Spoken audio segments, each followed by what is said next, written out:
Hey there everyone, thanks very much for joining me. It's that time of week again, my UBChef weekly videos.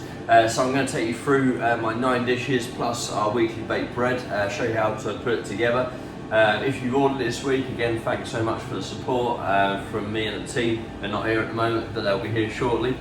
So yeah, we'll take you through the 9 dishes. Remember, on the website there's always the 4 weeks menus in advance. Next week's menu really nearly sold out now, so if you want to get on there, get in quick.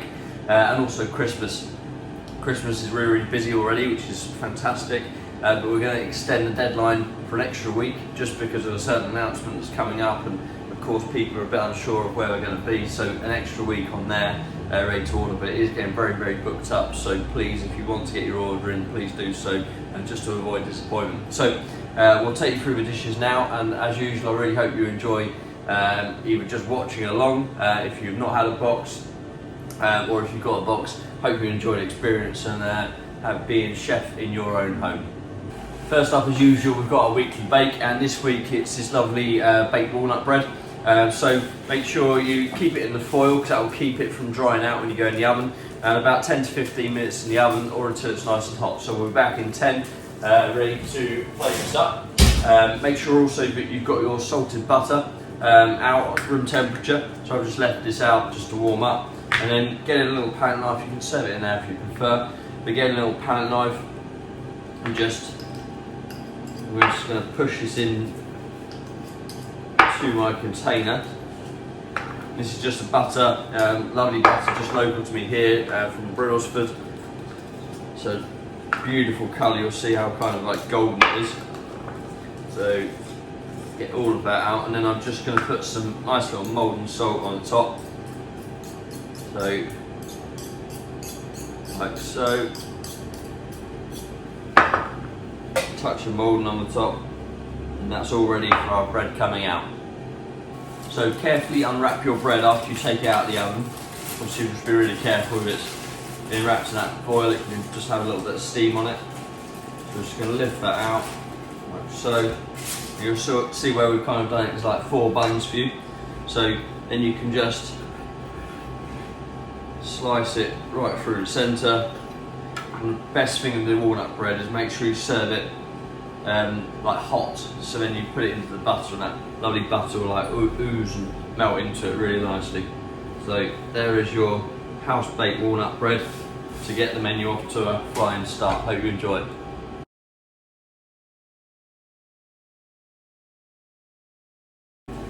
First starting for you here is this smoked haddock chowder. So what you want to do, undo your chowder. This has got some lovely smoked fin haddock just on the top there. So just scrape all that into a nice wide pan. What's really important when you heat this up is the chowder, it's potato based, so it can very easily stick to the bottom. So put it on quite a low heat, just on the edge. And then what we're going to do is get our garnish. So in here you've got this egg which has been hard boiled, but it's been steeped in like a herb water.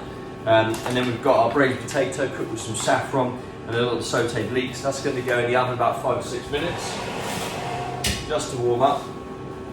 And then we've got a lovely little curry spiced oil just to go on top, and some parsley fritter.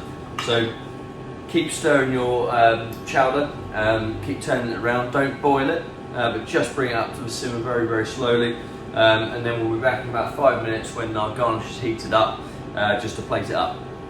So that's my garnish all heated up there. Let's grab our chowder. So this has just been heating really slowly. Let's use a spatula to keep stirring that, making sure it doesn't catch on the bottom. So to plate it up, what we're going to do is take some of our garnish straight into the centre. Make sure you heat the bowl up, of course. Then you want a nice bit of garnish. This is a little base to sit our herb steeped egg on as well. So like so. This diced potato adds a lovely texture to the chowder, especially where it's cooked separately in that saffron water, giving it a great taste as well. So that's our garnish all on. And then get your chowder, and I'm just going to pour that around and that's with all of that lovely poached haddock in there as well. Like so.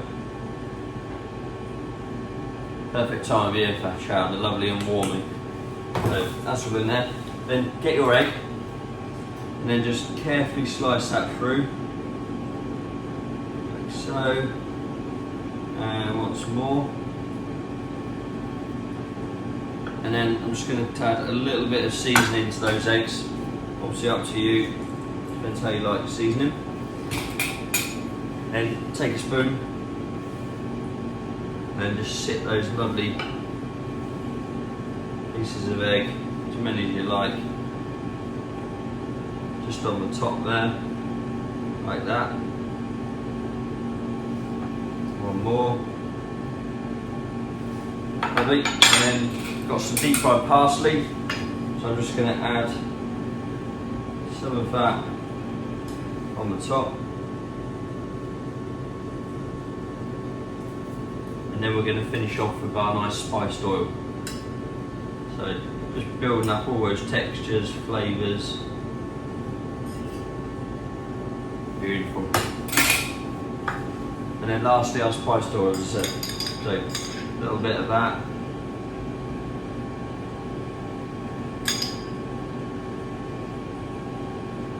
And there we go. Lovely little smoked haddock chowder. Herb steeped egg on the top and a curry spiced oil on there.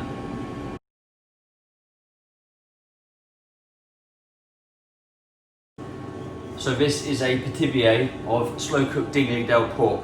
So in here we've got pork belly, which has been really slowly braised. We've also got some of the spiced and dungeon sausage, direct from Dingley Dell. Lovely and warming, just going through that pie, that sort of pie mix in there. And then wrapped in puff pastry, some nice little bits of thyme on the top and seasoning.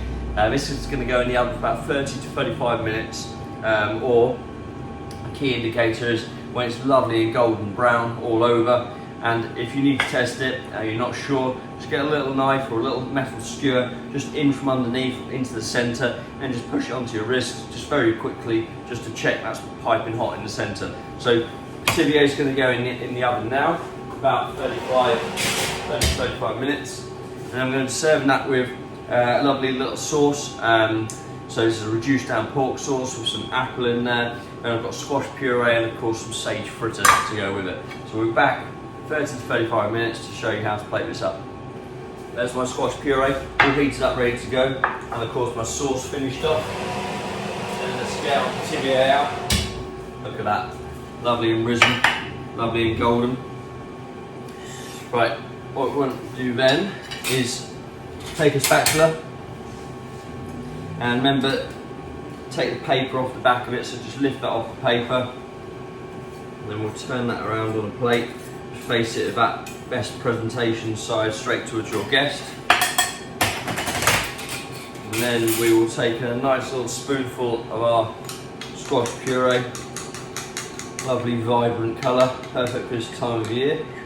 Brighten the mood, and then there we go, nice little spoon on there. So, and some sauce. So I'm going to put a little bit over the Pithivier just to give it that lovely shine. There we go. The sauce is finished with some nice dry cider. So a little bit more on there. Touch more of that apple.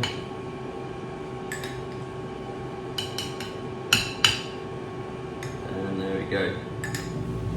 And some sage. Sage and pork, match made in heaven. So we'll just go with lastly some nice little pieces of that. Just in and around.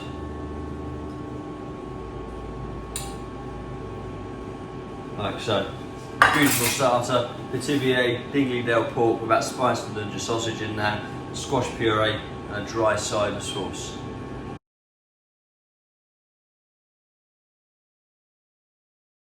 My vegetarian starter for you this week is a Carpaccio heritage beetroots. So these have all been salt baked, peeled and then sliced very, very thinly for you, all on this board. So what you want to do, take a knife, carefully cut down the side of the vacuum sealed bag, and then we're just going to undo it and just slide the beetroots out, like so. And then you'll see we've sort of set them on a little piece of greaseproof view. So what you want to do is just rearrange those beetroots just slightly in case they've moved a little bit in transit to you. So all nice round shape. And then you've got your serving plate just here. So take your beetroots, just have it on your hand like so, and take your plate, put your plate on top like that, turn it over, okay? Let's remove our little tray out of the way, and then carefully take your paper and just pin it off the top. Little cloth, just clean up the edge from any moisture. There you go, look at that. Look at that. Beautiful, lovely carpaccio sliced beetroots. So, what we'll do next. Here I've got my whipped green barn goat's cheese. This is just local to me here on the Isle of Wight. So I'm gonna just snip the end off. So, I'm gonna get my poppy seed croûtes all ready. It's just sourdough with some poppy seeds on the top. And then I'm gonna shape my dressing well. So this is goat's whey in here. Lovely little salty sort of kick from that. And that's with rapeseed oil, touch of lemon juice as well, and seasoning. So we'll just undo that. And then what I want to do is just take a little spoon of that and dress it over your carpaccio. You can add a bit of salt to it if you prefer as well, but I tend to find this is enough. There we go. Then we're going to take our goat's cheese and we're going to pipe some lovely little mounds. Try and get a bit of height.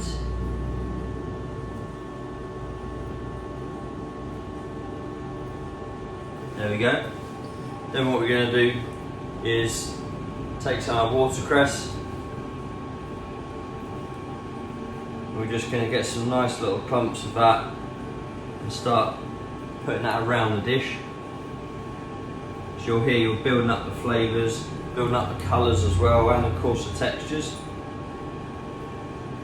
So try and get some nice ploushes in there where that will really lift the plate up.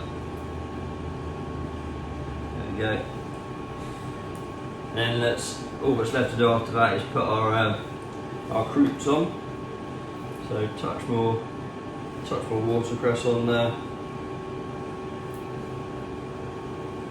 I love that green colour, just against those like vibrant beetroots on the outside. So almost there. Touch more watercress.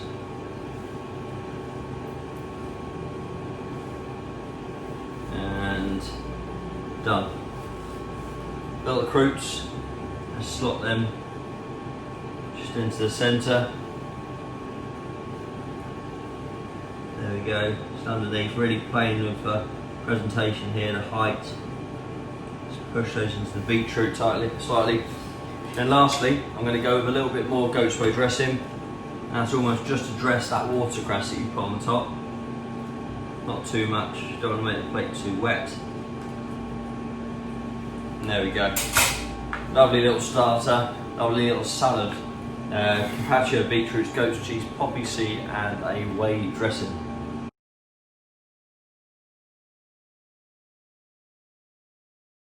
Next up we've got a lemon sole, so whole lemon sole roasted on the bone. This is going to go in the oven about 15 minutes. So that goes. And then we're serving that with a little croquette. So this is a croquette of crab, white crab meat only in here. We've got potato, we've got parsley, lemon. They're going to go in the oven for about 8 to 10 minutes. Also salsify, 8 to 10 minutes on there as well. It's just been char grilled. And then I've got a little seaweed selection here for you. Just got a touch of butter in there, and it's got a piece of foil on the top. So make sure you just flash that in the oven, but with the foil on the top so it doesn't dry out. That's only going to take 5 or 6 minutes maximum. And then here, lovely crab beast finished with a touch of armagnac, cream as well. This is just going to warm up on the stove. Try not to boil it, just bring it up to a simmer and that's ready to go. So we'll be back in about 15, whereupon we'll have our fish all cooked, and of course our croquettes, salsifis and sauce and seaweed all ready to plate. So my crab bisque is all hot there, ready to go. And let's get out my salsifis. Here's my seaweed selection. Lemon sole, of course. And finally, the little crab cakes. Let's take that foil off of the seaweed. Of course, a lovely smell of the sea when you take that foil off. So, little stir of the seaweed first of all, and then take a nice pile of it. I'm just going to create a little base for the lemon salt to sit on, just so you can see it underneath with those nice colours. There we go. Then next up, a little bit extra molten salt, just on the top of your sole. Great way of cooking it on the bone, it keeps it lovely and juicy. So put your sole on the top. Let's get rid of that tray out of the way. And then what we've got is our salsify pieces to go on next. So we'll put a few of those just around. Then we'll put our little crab cakes. So we've got 3 of those. There we go, a bit more salsify.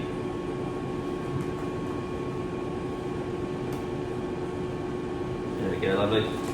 Then I'm just going to add a touch of seaweed just on the outside, just for that colour, so you can see what's going on there. Just alternate the colours as you put that on. There we go. Beautiful. Nice. Little clean up. And then finally our bisque. Just give that a nice stir. And then just put some nice little pools in between. Try not to sauce over the top of the crab cakes because it's just going to make the breadcrumb go soggy before you serve it. So, there we go. Simple as that. Lovely lemon sole, fresh crab cakes, roasted salsify, and a lovely seaweed salad. Finished off with that really nice crab bisque.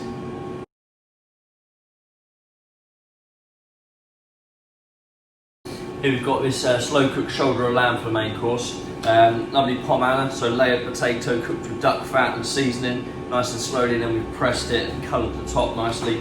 Then you've got some charred hispy cabbage, and we've got a lovely roasted cabbage puree. Again, we've charred the cabbages, pureed it all down, and a really nice red wine lamb sauce. So the lamb's going to go in the oven along with pomme anna.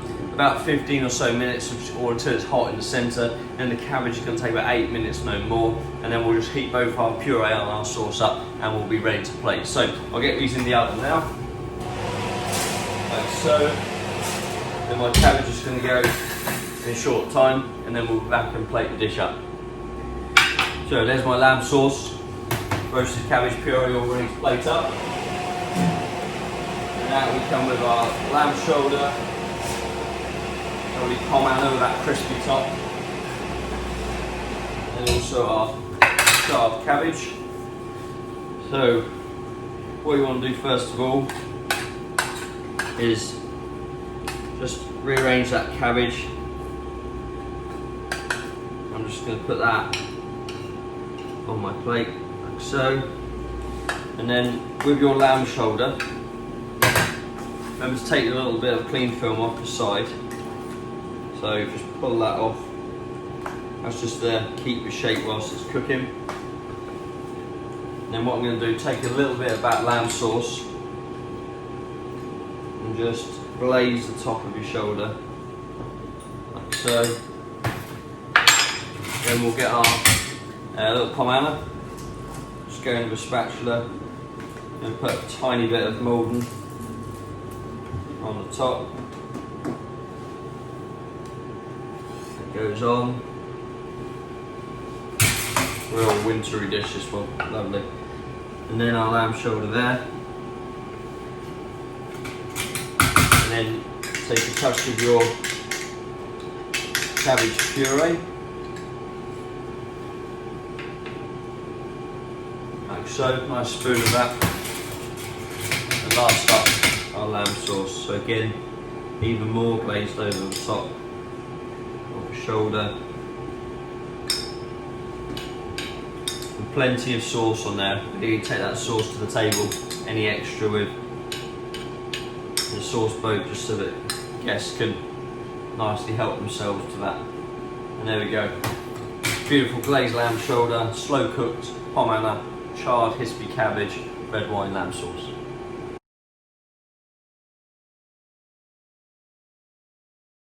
My last main course for this week, this is a vegetarian lasagna. So we've made a pasta using Loveage, Loveage and spinach, so bright green pasta. Loveage is similar to like a celery flavour, really lovely. And then we've layered it with Jerusalem artichokes, local Isle of Wight mushrooms in here, and then a lovely bechamel flavour with galley bag of cheese, of course from the Isle of Wight. That's going to go in for about 30 to 35 minutes. It's got a little herb crumb on the top, so that will go nice and golden. And then we've got some braised celery, which has just had a little bit of celery salt on the top. It's only going to take about 6 minutes to heat up that, so that will go in the oven once our lasagna is nearly done. And then here we've got this lovely bright green Lovage oil dressing with some Granny Smith apple in, so really nice and fresh, beautiful Lovage flavour. That's just going to be served room temperature, just to cut through the richness of that lasagna. So back in about half an hour to show you how to plate this one up. Okay, here we go. So lasagna's already there, and there's our celery. And what you ideally want to do, let your lasagna just sit for a couple of minutes. This will just help you get out of the mould a bit easier, where the bechamel will just sort of relax slightly. But once you're ready to serve, take a spatula and just ease it down the edge, just to make sure it's not stuck. Make sure you've got your preheated bowl, and then I'm just going to carefully get my spatula to go right away underneath it. And if you haven't got a spatula that fits right inside the mould, just cut the foil down each side, tear back the foil from the mould, and then you can get in with your spatula. So, like so, nice and careful. Look at that. Really healthy portion there, lovely. And then we're going to take our celery.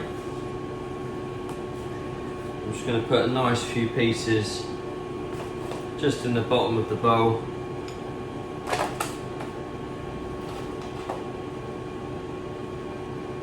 Like so, there we go. Little clean up, and then give your Loveage dressing a stir. And you see there, just get that, some of that apple nicely around. You can get plenty of that dressing in the bottom. So this is going to cut through the richness of that bechamel. That beautiful galley bag of cheese in there. Like so. There you got beautiful lasagna, Loveage, Jerusalem artichoke, Isle of Wight mushroom, lovely crumb on the top, braised celery, and a little apple and Loveage dressing.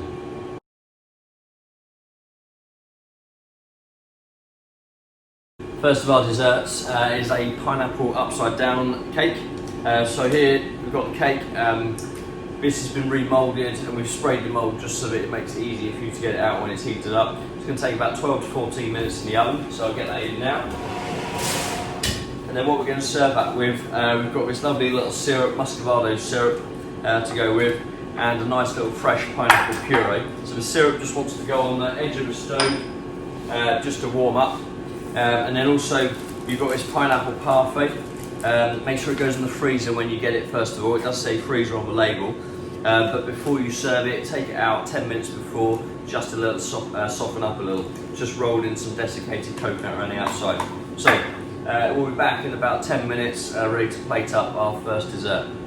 So almost ready to serve up now. That's our syrup all ready to go.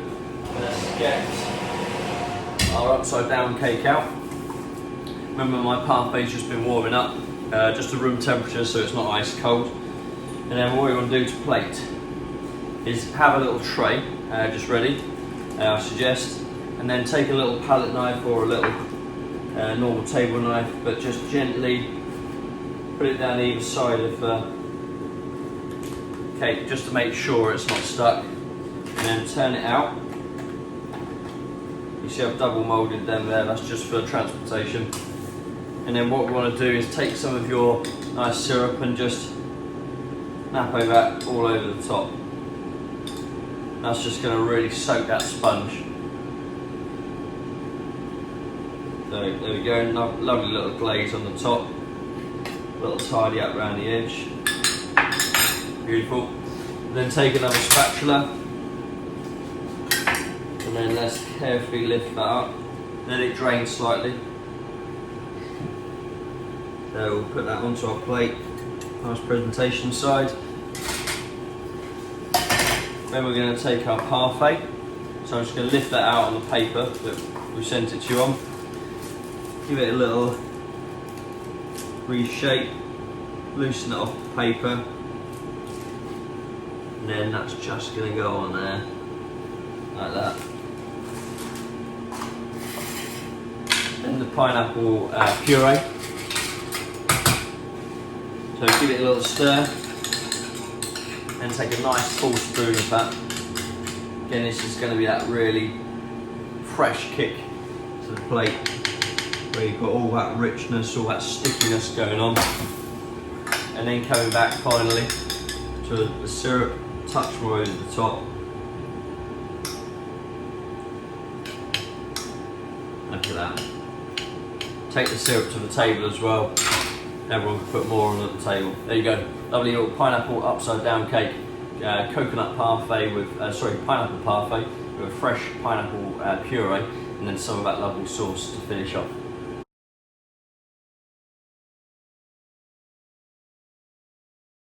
So a little take on a classic here. This is our tiramisu. So a little bit different. What we've done here, we've made a almond genoise sponge. That's all layered up in here, so there's loads of layers, soaked in a little syrup with some Kahlua in there, but also Pedro Jimenez sherry, really nice. And then we've got on the top, we've got a dark chocolate glaze with some cocoa, and then some gold leaf as well, edible gold leaf. And then through the layers as well, we've got a dark chocolate and espresso mousse, and there's a mascarpone creme dip for that. So there's so much going on in this pot, you're not going to believe it. And then what we're serving it with, I've just had these heating up for 6 minutes or so. Some really nice cigarettes, get those out of there. Lovely cigarettes of almond paste, so almond frangipane, and it's dusted in a little gruyere de cocoa or cocoa nibs. What I'm going to do, put that on my plate, and then just top it, cigarettes on the side. It's not just your normal tiramisu, is it? Not just your normal one. There we go. Straight to the table like that, so you can dip those cigarettes in tiramisu. Hope you enjoy it.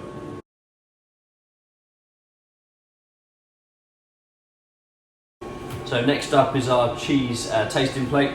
So remember, it comes with a cheese tasting notes, so if you like you can rehearse all of these and then impress your guests with your knowledge of the cheeses, or you can simply put that on the table, and then as you're eating it you can check up on our tasting notes and see if you think they're the same as yours.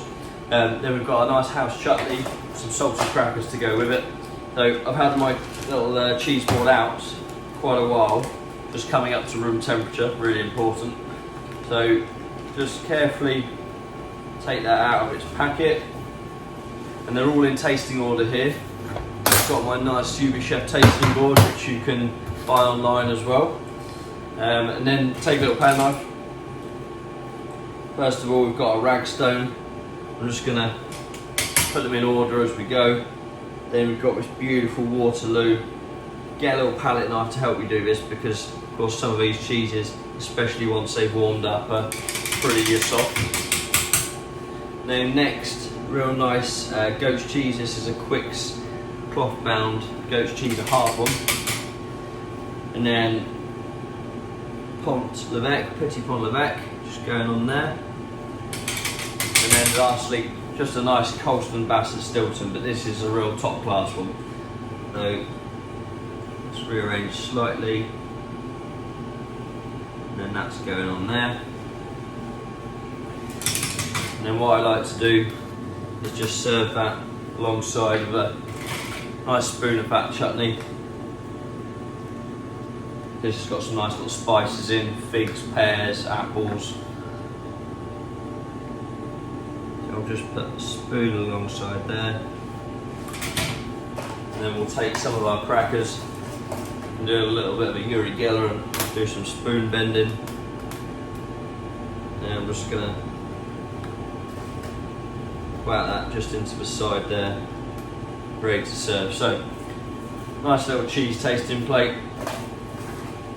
I hope you enjoy it.